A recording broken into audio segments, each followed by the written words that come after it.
Alhamdulillah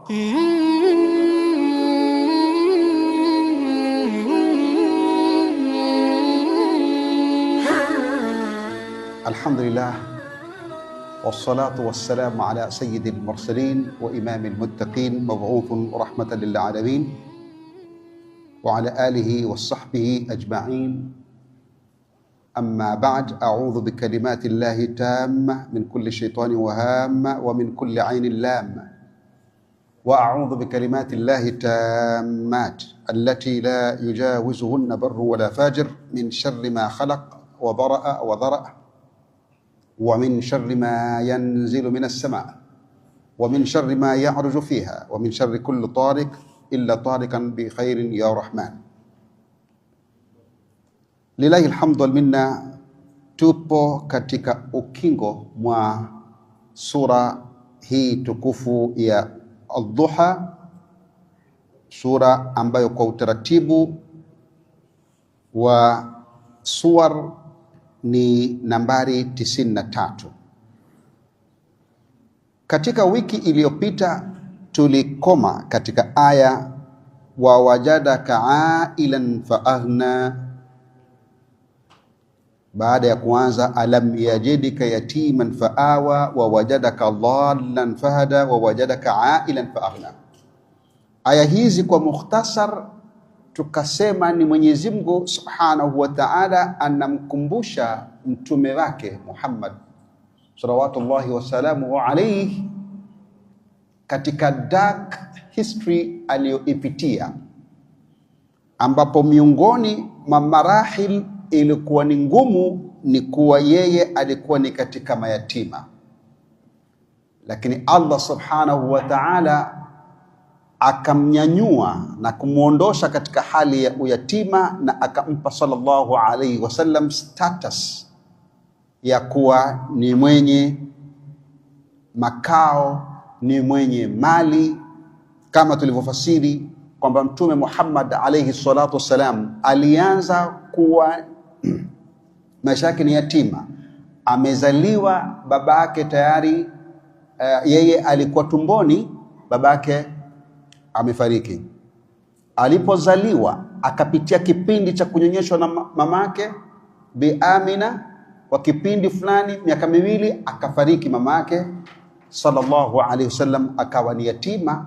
Akapata ulezi kupitia kwa ammi yake Abi Talib. Baada ya hapo babu yake Abdul Muttalib, kisha baada ya hapo akaingia katika mikono ya ammi yake Abi Talib, watu ambao walimlea Mtume Muhammad salawatullahi wasalamu alayhi. Na tukaeleza kwamba miongoni mwa faida ya aya kama hizi, tukaeleza faida kwa nini Mtume Muhammad alayhi salatu wasalam, kama walivyotaja wanavyoni, alilelewa ama alikuwa yatima. Kwa nini Mwenyezi Mungu alitaka kuwa yatima Muhammad sallallahu alaihi wasallam? Tukaeleza moja katika fawaid, ili yatima apewe nafasi kubwa sana katika maisha. Mtume Muhammad alayhi salatu wasalam, yeye alifundishwa na Mwenyezi Mungu Subhanahu wa Ta'ala, kama tulivyoeleza Allah Subhanahu. Mtume Muhammad alayhi salatu wasalam akasema, adabani rabbi fa ahsana ta'dibi, Mwenyezi Mungu alinifundisha adab, akhlaq, na nikawa mwema, nikawa na tabia mzuri. Kwa hivyo Mwenyezi Mungu Subhanahu wa Ta'ala kumfanya Mtume Muhammad alayhi salatu wasalam kuwa yatima ni katika kuonyesha yatima atapewa nafasi kubwa sana katika Uislamu, kwa sababu mtume mwenyewe alikuwa yatima, kama tutakavyoona katika aya zitakazofuata leo.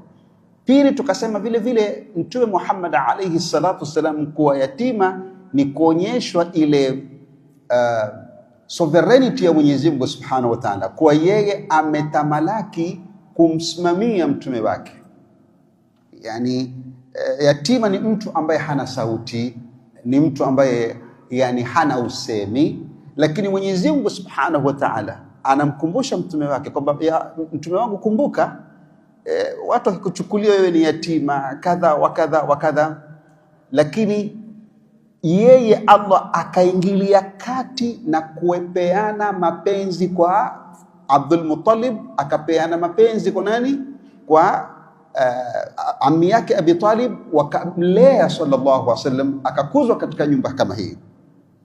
Lakini pia tukasema kwamba moja katika hikma ambazo zinatajwa na maulama kwa nini kwa makao, yani kwa nini Mtume Muhammad sallallahu alaihi wasallam akawa yatima, ni ile kuonyeshwa kwamba hoja ya Makuraish ikatwe kabisa, kwa sababu Makuraish walikuwa wakidhani kwamba huyu mtume lau angelikuwa na baba na mamake mpaka akakua, watu wangesema huyu Muhammad hizi maneno zake anafundishwa nani?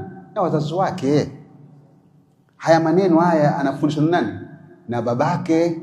Kwa hivyo tunajua babake sasa hivi hana agenda isipokuwa tu ataka legacy, urithi, mambo kama haya.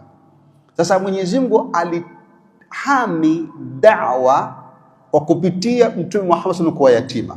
Yani watu waelewe kwamba ikiwa mungetia shaka Uislamu aliokuja nao kwamba labda ni mali ya babake, sasa baba yake hayuko, mamake hayuko, kwa hivyo inabakia kwamba huyu ujumbe anaozungumza hata hauna masala ya bloodline. Huyu ni ujumbe kutoka nani?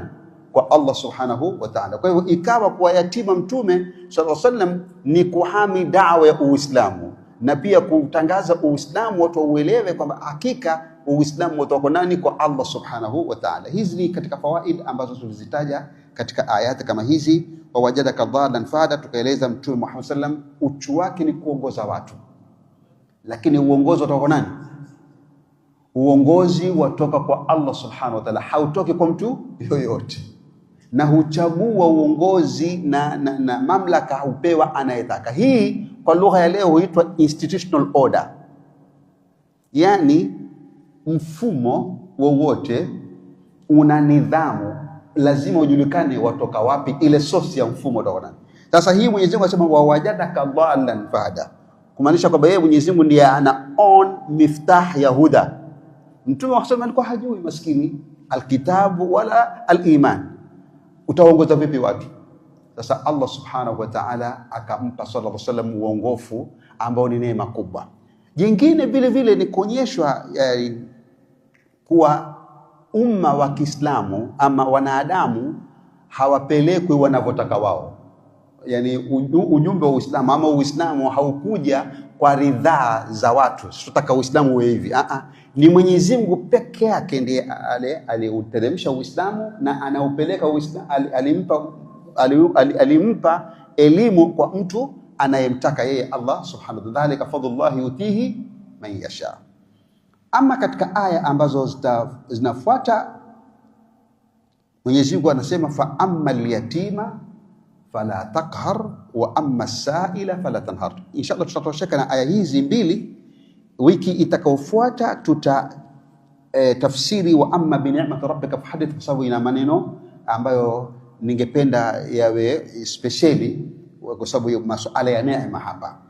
Kwa hivyo aya hizi, ya kwanza fa amma al-yatima fala taqhar, ama yatima fala taqhar, Kiswahili usimwonee, taqhar. Na kuna qiraa mbili katika tamko taqhar. Qiraa ya kwanza ni hii maarufu fala taqhar, jamhur al-qurra, yani wengi ya wanaosoma Qur'ani. Hii Qur'ani ina qiraat, wengine wanasema ni qiraa maarufu 7 na wengine wanasema ziko mpaka 12.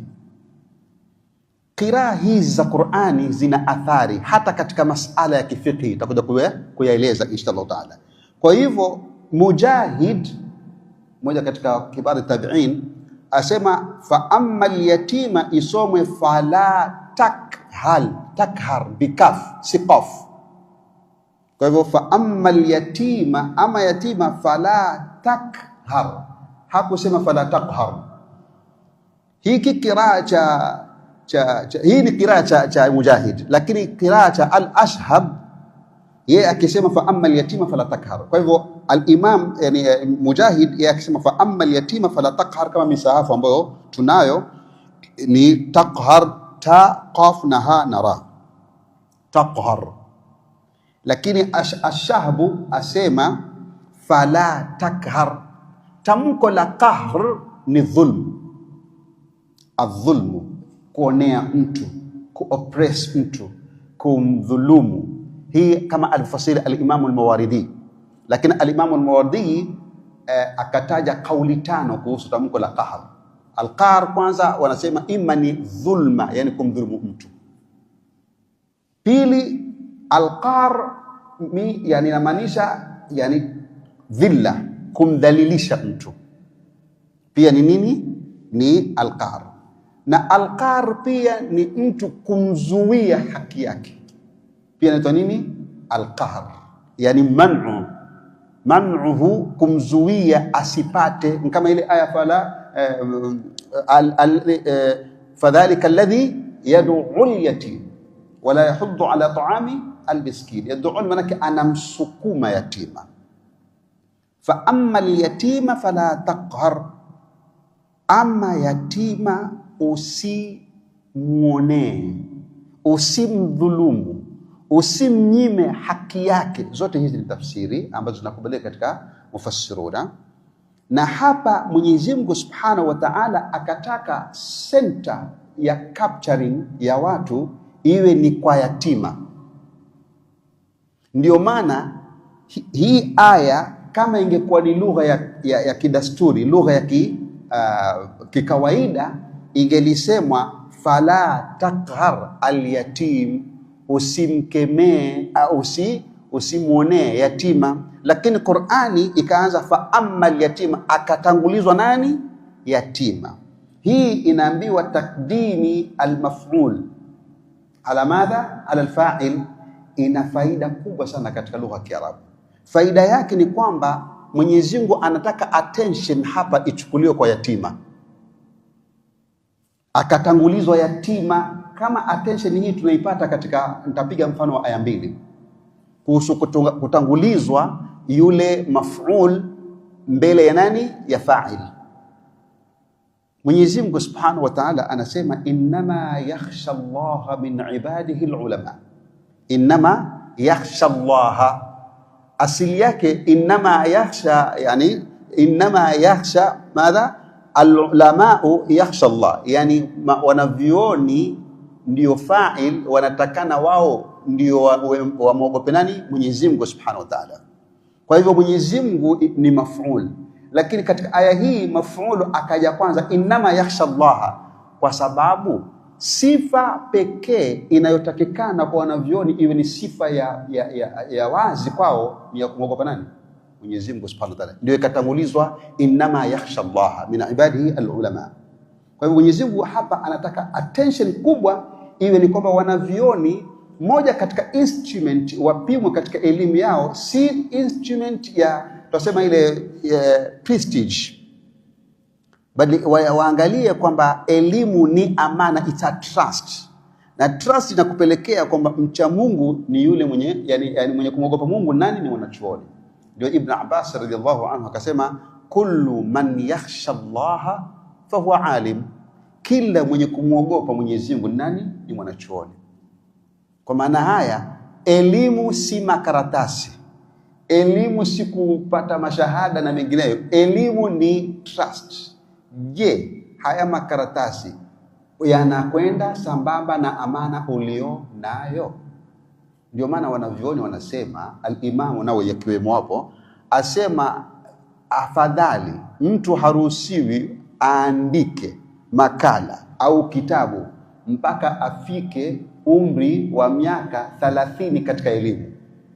Yani amesoma miaka 30, baadaye ndipo atabaruku nini? Kuandika. Awe amepitia. Na tulipiga mfano hapa, Imam Malik aliruhusiwa kutoa yani fatwa na mingineyo akiwa na umri, yani amini, kwa baada ya miaka 15 ya kuzunguka nani? Na wanavyoni, yani kukaa na wanavyoni for 15 years, ndipo akakubaliwa na mwalimu wake kufanya nini? Kutoa darasa. Sisi leo tunasoma kidogo, mwalimu wa shekhe, mtu atoa darasa. Kwa hivyo ni muhimu sana kufahamu hili. Mfano wa pili, Mwenyezi Mungu Subhanahu wa Ta'ala katika Sura Al-Baqara anasema katika sura al-Baqara katika masala ya Ibrahim alayhi salam, wa idh ibtala Ibrahima rabbuhu bikalimatin fa'atammahunna. Hapa Mwenyezi Mungu ametanguliza Ibrahim ambaye ndiye maf'ul, fa'il ni rabbu. Kwa nini? Kwa sababu anataka watu attention hiyo kwa nani? Kwa Ibrahim, jinsi alivyokabiliana na mitihani ya nani? Ya Mwenyezi Mungu. Asema Mwenyezi Mungu bila shaka alimtia katika majaribio nani? Ibrahim. Kwa hivyo center ni Ibrahim alayhi salam, jinsi alivyokabiliwa na mitihani na jinsi alivyofaulu katika kutekeleza mitihani ya Allah subhanahu wa ta'ala. Hii ndivyo Qur'an inavyokwenda. Kwa hivyo fa ammal yatima, center hapa ya discussion nani? Ni yatima. Na hapa ndio tuelewe kwamba Qur'ani inazungumza kitu muhimu sana leo ambacho kimekosekana, ile kinachoitwa kujali childhood trauma. Yani watoto ambao maskini hawana nafasi katika jamii. Uislamu kwa aya hii inasema wapewe nafasi kubwa sana. Fa amma al-yatima fala takhar, ina maana Uislamu una social protection.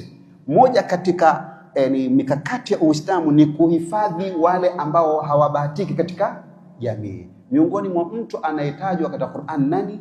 Ni yatima. Na tulimueleza yatima ni nani? Ni yule ambaye amekosa mzazi wake wa kiume. Huyu nani? Ni yatima. Na zikaja aya nyingi kama mnavyofahamu, wa yut'imuna at'ama ala hubbihi miskinan wa yatiman wa asira, katika suratul Dahr. Ikaja katika suratul Nisa, innal ladhina ya'kuluna amwala al-yatama dhulman inma ya'kuluna fi butunihim naran wa sayaslawna sa'ira. Ikaja aya zinazozungumzia masala ya ndoa. Watu wengi ukurupuka sana kusema fankihu ma taba lakum minan nisa mathna wa thulatha wa ruba'. Hizi aya zazungumzia masala ya guardianship ya mayatima. Waarabu walikuwa wakiwachezea wanawake wa mayatima kwa kuwaoa zaidi na ili kupata zile mali zao. Uislamu ukaja kuweka sawa. Ndio maana baada ya ayuhan nasu taqu rabbakum alladhi khalaqakum min nafsin wahida, aya inayofuata wa atul yatama amwalahum wala taakulu amwalahum ila amwalikum wala tatabaddalu alkhabitha bitayyib. Mwenyezi Mungu anasema hivyo kwamba wapeni mayatima mali yao. Kwa hiyo yatima tunatakiwa tuwape mali yao. Wala tatabaddalu alkhabitha bitayyib, wala tusichanganye mali ya uchafu tukawani mali nzuri, yani mali ya haramu haifai. Mali ya yatima ukiila umekula haramu. Kwa hiyo kuna watu wakawa ni wana ujanja wa kuchanganya mali yao na mayatima, basi wanakula yote wanasema ni yao. Allah subhanahu wa ta'ala sema innahu wala taakulu amwalahum ila amwalikum, wala mali yao msiyachanganye na mali yenu, innahu kana huban kabira, hakika ni dhambi kubwa. Aya zikaendelea, wa in khiftum alla tuqsitu fil yatama, na lao mtaechelea kwamba hamtoweza kuwafanyia uadilifu katika masala ya mali ya mayatima, basi fankihu ma taba lakum ma taba lakum min an-nisa wa thulatha wa ruba', mathna wa thulatha wa ruba'. Ikaja aya hiyo, kisha fa in khiftum alla ta'dilu fawahidatan. Kisha Mwenyezi Mungu mbele akasema wabtalu al-yatama hatta idha balaghu an-nikah fa in anastum minhum rushdan fadfa'u ilayhim amwalahum. Tunatakiwa hapa magadian tunaweza kulea mayatima, na kama ni tajiri yule yatima manake ameachiwa mali mengi, tunakuwa nayo yale mali, lakini wakifika katika umri wa kuweza kubaini na kuweza kuisimamia ile mali yao, na baada ya kuwafahamu kwamba akili zao kweli zaweza kusimamia mali, tunaambiwa tuwape mali yao. Leo ni mayatima mangapi maskini wamedhulumiwa hapa, kwa sababu yatima ameachwa na majumba, lakini wewe ni ami yake, wewe ni akili yake, ukala mali haya mpaka mitihani familia zikaleta mifarakano kwa sababu ya kula mali ya yatima. Mali ya mayatima ndugu zangu ni amana. Mtume Muhammad sallallahu alaihi wasallam katika hadithi kaitaja al-Imam Qurtubi, kama tulivyosema Imam Qurtubi alifariki mwaka wa 671. Leo kuja bwana mmoja anashtakia, ya Rasulullah, moyo wangu ni mgumu sana mimi, akamwambia basi nenda ukamguse yatima, sayalinu qalbak, nenda ukamguse nini, ukampapasa yatima kwenye kichwa chake, moyo wako utalainika. Yatima anatakiwa kufanyiwa muamala wa hali ya juu. Sasa Mwenyezi Mungu Subhanahu wa Ta'ala anasema fa ammal yatima, ama yatima fala takhar, usimdhulumu. Khitabu hii aelekezwa Mtume Muhammad sallallahu alaihi wasallam, na hapa Qur'ani ikaanza fa kama tulivyoeleza. Fa inaitwa fa al-fasiha. Katika lugha ya Kiarabu hii herufi ya fa hapa inafanya kazi ifuatayo. Inafanya kazi ya kiunganishi. Kuna maudhui huku ambayo hayapo ila yatajulishwa na fa. Maudhui yenyewe ni haya: kama Mwenyezi Mungu alikupata yatima, akakukuta yatima na akakusimamia, akakupa makao na akakupata umeingikiwa njia ya kuongoza watu, lakini akakupata vile vile kwamba wewe ni maskini, Mwenyezi Mungu akakupa tajiri, basi kumbuka neema hizo ambazo Mwenyezi Mungu alikutunuku kwa kumshukuru Allah Subhanahu wa Ta'ala. Kwa kule kumshukuru Allah Subhanahu wa Ta'ala, mfanyie wema yatima. Fa ammal yatima fala taqhar, ikaja kwa fa al-fasiha. Tukifasiri aya mwisho, aya 10, wa amma saila fala tanhar, na ama yule ambaye ni mwenye kuomba au mwenye kuuliza, fala tanhar ay fala tasjurhu, usimkemee. Azajru maanahu yani an-nahru maanahu azajru warad'u, kumkemea mtu.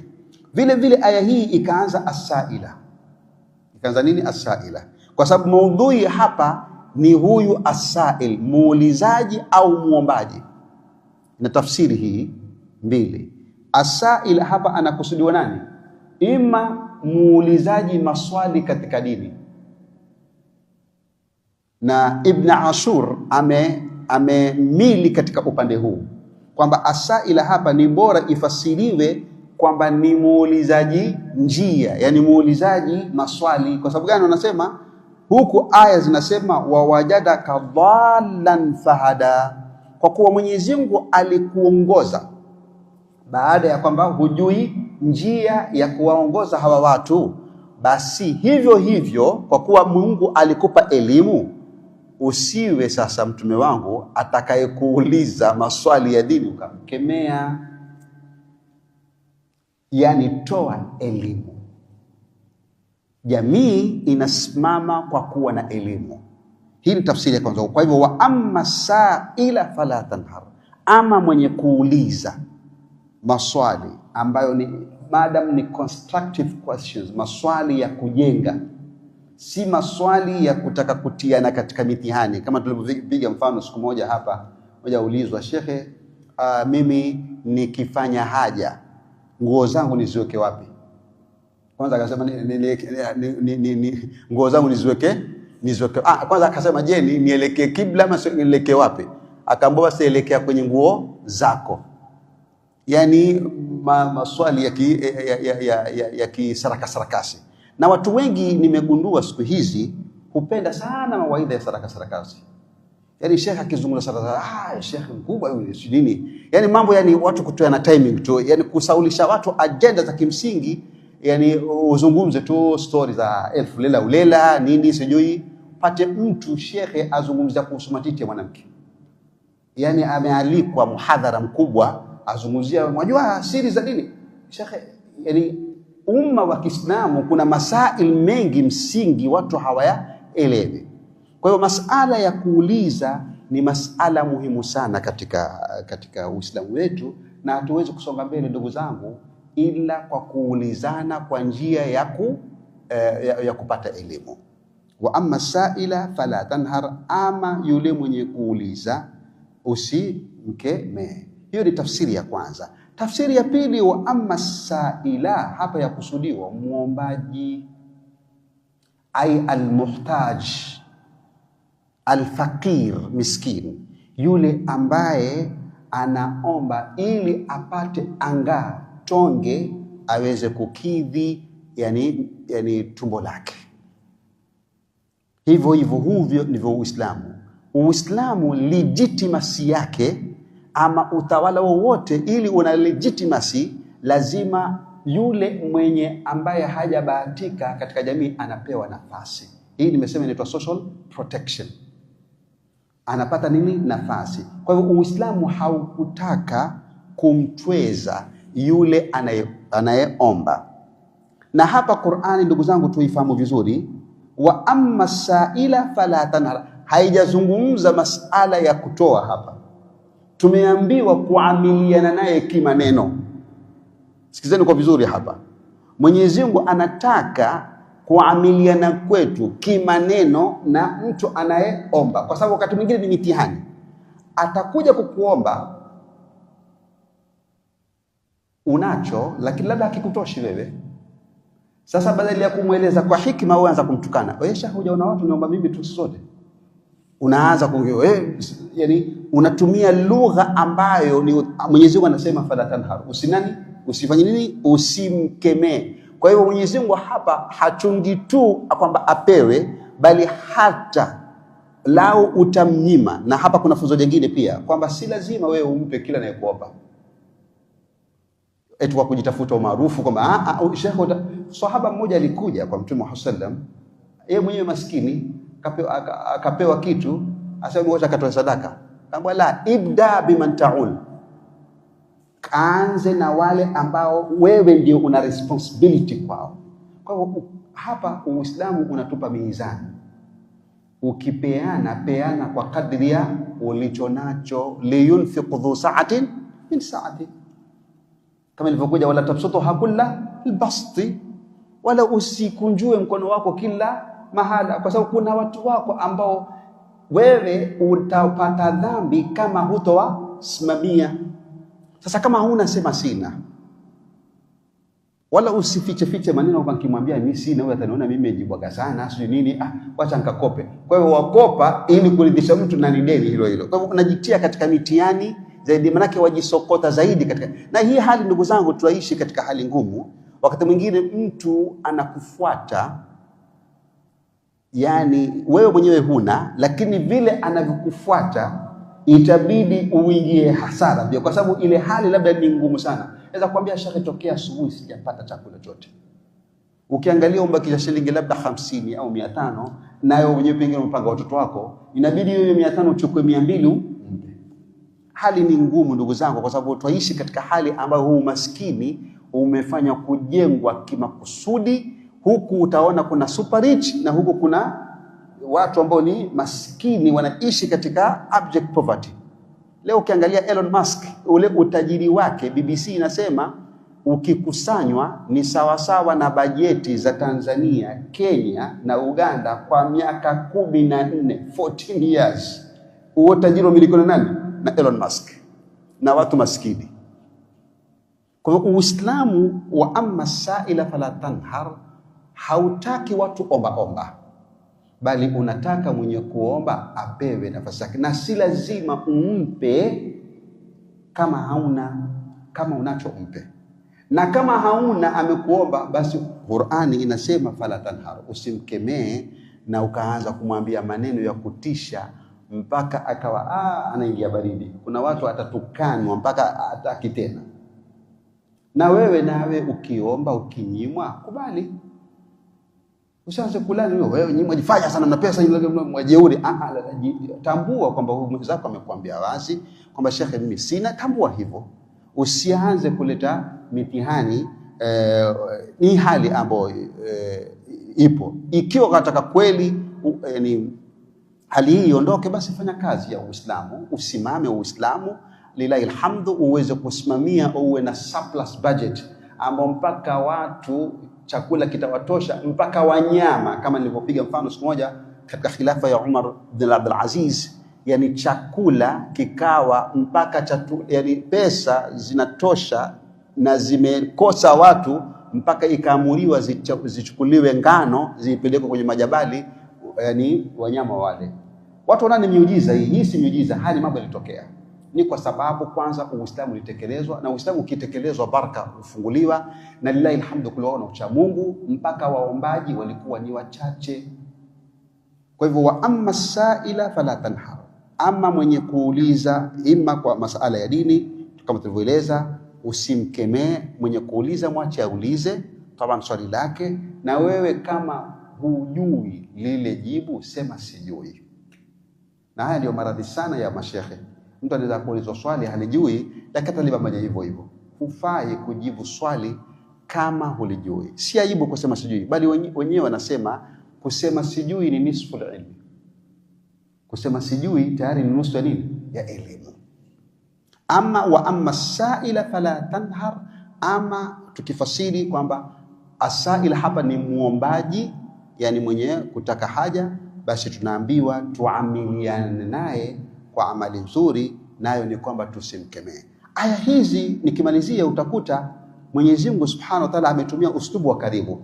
Amma al-yatima fala taqhar wa amma as-sa'ila fala tanhar. Nimesema hii ni majibu ya aya alam yajidika yatiman fa'awa wa wajadaka dhallan fahada wa wajadaka a'ilan fa'aghna.